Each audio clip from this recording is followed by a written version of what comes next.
Selamat pagi, salam sejahtera untuk kalian semua. Semoga kalian senantiasa sehat dan tetap semangat. Berjumpa kembali dengan pembelajaran IPA bersama Pak Gede. Pada kesempatan ini Bapak ingin menyampaikan tentang cermin datar.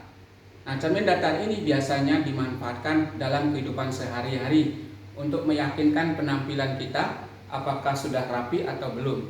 Misalkan pada cermin yang Bapak bawakan ini.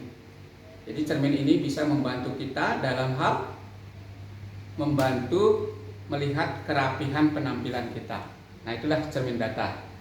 Nah, bagaimana proses pembentukan pada cermin datar? Coba perhatikan gambar berikut ini.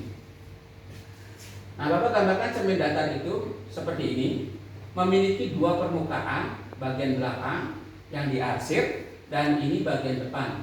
Jadi pada cermin ini memiliki dua permukaan, baik bagian depan maupun bagian belakangnya, ya, ada dua permukaan.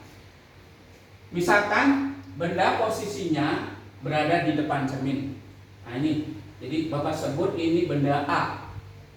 Benda A ini posisinya berada di depan cermin. Nah, bagaimana proses pembentukan bayangannya? Perhatikan, sinar yang datang menuju cermin.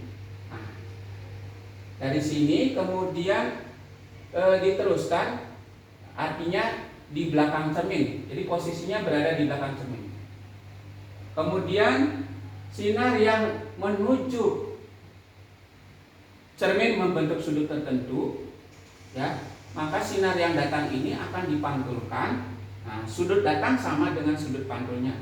Nah, kemudian sinar pantulnya ini jika diperpanjang ke belakang, maka membentuk titik potong di sini di belakang cermin. Maka bisa kita gambarkan di belakang cermin.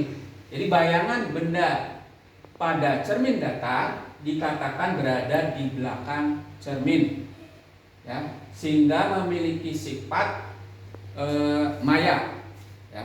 Jadi pada cermin datar, sifat-sifat yang dibentuknya itu yang pertama maya karena berada di belakang cermin. Kemudian bayangan ini tingginya sama dengan tinggi aslinya. Jadi sifatnya kita katakan tinggi benda sama dengan tinggi bayangannya. Jadi kalau Bapak mengatakan tinggi benda itu Bapak tulis dengan HO, maka bayangan ini Bapak tulis dengan huruf HI. HI itu artinya tinggi bayangan, ya.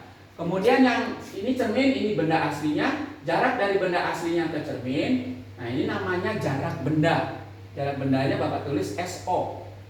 Nah, coba lihat di sini jarak bayangannya. Nah, jarak bayangannya dengan jarak bendanya itu sama.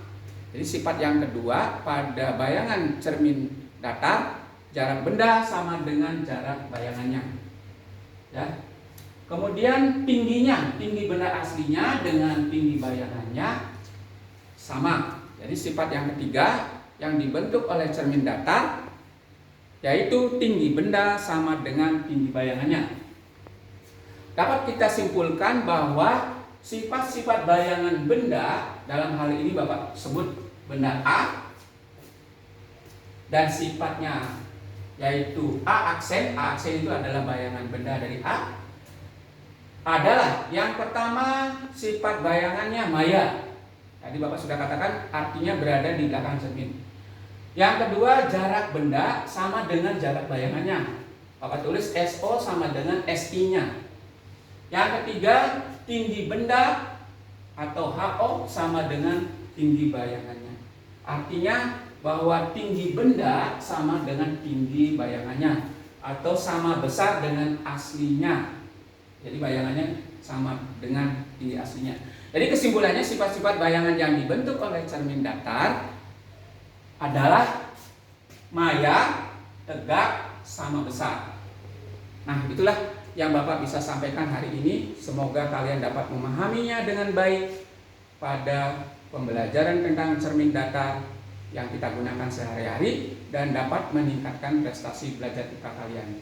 Terima kasih atas perhatiannya. Selamat pagi.